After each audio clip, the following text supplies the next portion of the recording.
Hello everyone, welcome to the Comic and Movie Show. My name is Deshaun, and today I am here to give you another classic. But this time, instead of an action classic, I'm here to give you a video game classic. Yes, I will be giving these classics on many different things, particularly action movies, horror movies, and video games.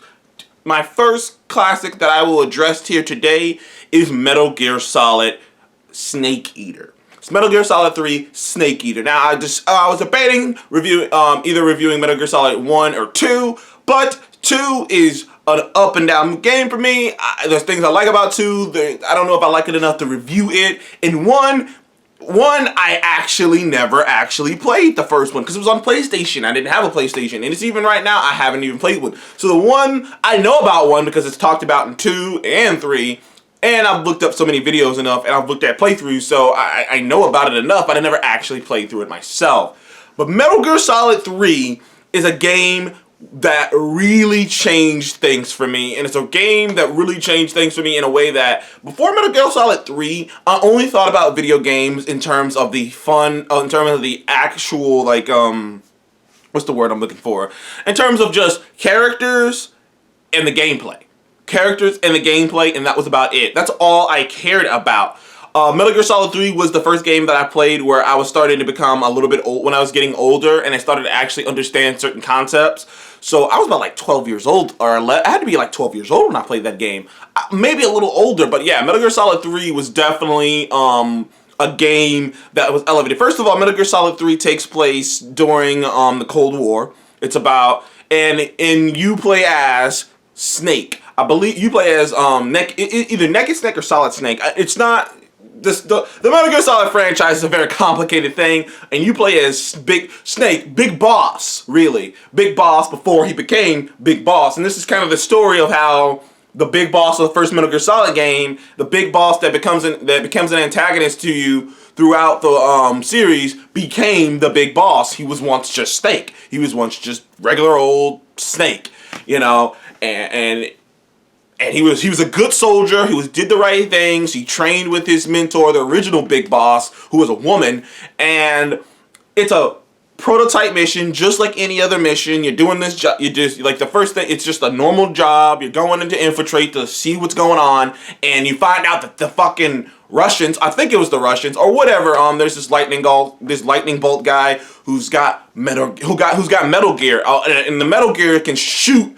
Is a stationary Metal Gear that can shoot fucking nuclear warheads from any location they put it at. So it's basically, because most nuclear warheads, when you like read up on them and stuff, like they have to be launched, they have to be stationary in one location that you can't really move it. You have to launch it from there. It goes up, it goes down. It's pretty simple. Or, something like, maybe an atomic bomb, like you have to fly it over and drop it, but like, you can't usually move the delivery system. No, this thing can shoot a nuclear warhead anywhere in America from one location, and it can move, and it can shoot it faster than anything else. And Metal Gears have been a big thing throughout the game's franchise anyways. They're kind of the new next nuclear warhead level creation, in a way, in the Metal Gear Solid world. But, Snake sees this, next thing you know, and he's trying to stop it, and, he's just like, okay, I got this information, time to get out. And next thing you know, his boss, his mentor, his best friend,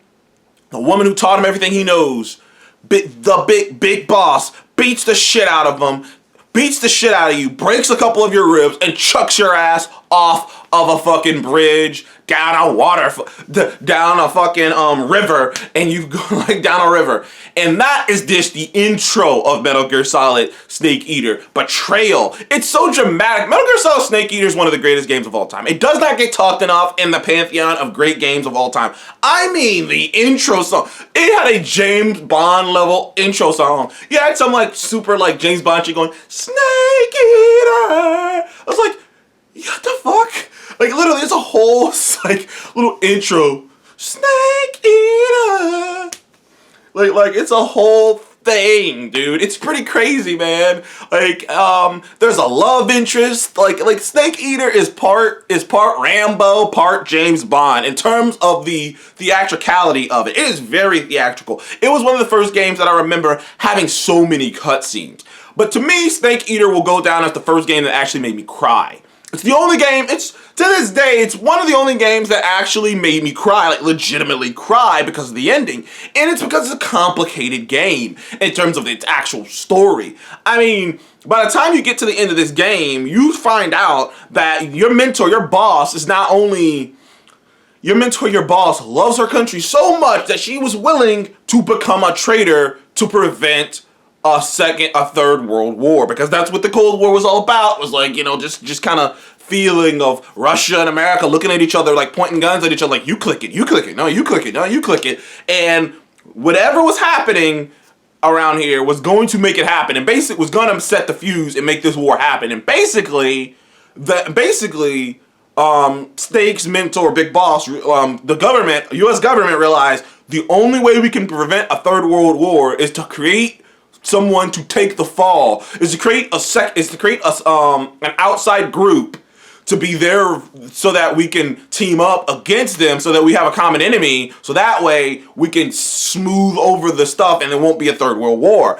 Unfortunately, they asked Big Boss to do it for them. They asked her to do it for her, and she loved her country so much and she wanted to prevent war so much that she was willing to play the patsy. She was willing to be discredited, to be vilified in history, to be destroyed, to die, not only die, but to be vilified and whatnot. And that shit was some deep shit near the end, because like most video games, it's pretty simple. It's like, oh, they betrayed you. All right, that's simple enough. It was almost very similar to the whole Itachi thing in Naruto, when it turns out Itachi was told to murder all his family, the entire Uchiha clan, when he was told to do it. So it wasn't like something where he just randomly woke up the next morning and was like, I'm evil, I'm gonna kill my whole... No, it wasn't that. And that's the same thing with Big Boss. She was told to do these things so that she can save everyone. And that's kind of a sad thing to have in a video game, because you spend the whole time, and the reason it hit me so hard, because you spend the whole video game and you see like their relationship and how they were big closest friends. You know, she taught him everything she knows. She's like the godmother of military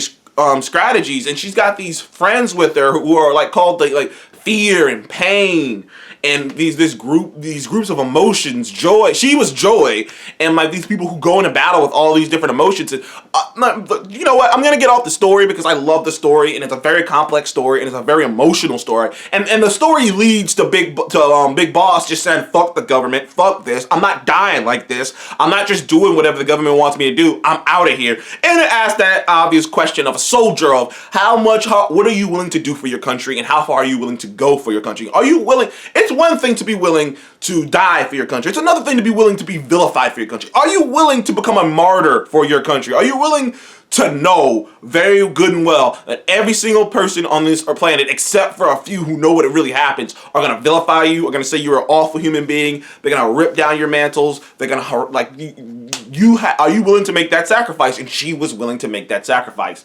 Now, and other things too, but I'm not going to get into the nitty gritty. There's some great stuff. I want you guys to go check out this game. I still got it on PlayStation 2, and that's how I still play it, because I just enjoy playing it that way. But the actual gameplay, it was one of the first games it's one of the first survival games that I remember of that kind of a scale. To the point where you had to, like, you know, find snakes, you know, you could eat snakes, you had to get adapted to poisons, you could, the different weapons you found throughout the game. You had to be very strategical in this game, because sure, they gave you an unlimited ammo, which was great. They gave you an unlimited ammo, like sleeping dart gun, which was great because if you shoot somebody in the head, they just lights out immediately. So I had some of the greatest playthroughs ever because I barely killed anyone because I didn't have to kill anyone. Now, fun thing is, when you beat the game, you get her rifle. It's like called the Patriot. And it's like this it's like this fucking like it's like this kind of like about this big. It has 2 barrels and it has unlimited ammo. Once you get that, you just shoot your way through the game. And they're so detailed that, like, first of all, like, and this is even for an older game, the detail in the world and the way it looks, even the way you can go about the boss battles. There's a boss battle you fight with a sniper. I cannot remember his name off the top of my head. I don't think it's Sorrow. I think it might be something else. But there's a boss battle with this sniper. He's this old man. He kind of blend into the ground and stuff. You can get into this boss battle. It's a sniper battle. And it's a really hard sniper battle. I remember as a kid, that sniper battle just kicking me in the ass. And it's a really hard sniper battle in the woods. You can't really see him. All you can really see is a glimpse of his scope. If you're good enough, you can see the glimpse of his scope, and you can sneak behind him and light his ass up. If you're good enough. But there's this secret thing that you can do. You can just if you just wait, he'll die on his own. That's mind-blowing. It's like, what? You'll just find his body and he's dead. And I was like, that's fucking crazy. That's so weird. And like there's many different things like that throughout the game. There's many different Easter eggs. There's this love interest named Eva, who who's kind of like a Bond girl. She's a Bond girl. Let's just face it. Eva's a Bond girl. Her whole vibe, the outfit she wears, she's working it. And then you have Revolver Onslaught. A young Revolver Onslaught. Now if you played any of the Metal Gear Solid games, you've seen this old man with this gray beard and long hair, and like he's got cowboy spurs on, and for some reason he's still running around with revolvers. This is him young. This is him young and flashy, and this is like young Revolver Ocelot. And he used to use, and like you're the reason he uses revolvers because his fucking gun jammed, and you just beat the shit out of him in hand-to-hand combat, and the bullet went wing. But yeah, this whole game is just great. It has so many great villains, so many great boss battles, so many great characters. There's so complex. There's so much more going on behind the scenes. Great love interest. Had a fun intro. Had a fun teaser. Metal Gear Solid Snake Eater. It is a solid 10. To me, it's a 10 out of 10 game. To me, it's one of the greatest games of all time. It influenced me greatly. It helped me understand, it made me actually appreciate the story of a video game more. Metal Gear Solid, not Phantom Pain, Metal Gear Solid 3 is a fantastic game. It's a 10 out of 10 game, and it is my video game classic of this week. Thank you guys for joining the Common Game Movie Show. Please remember to like, subscribe. I'll see you in the next one.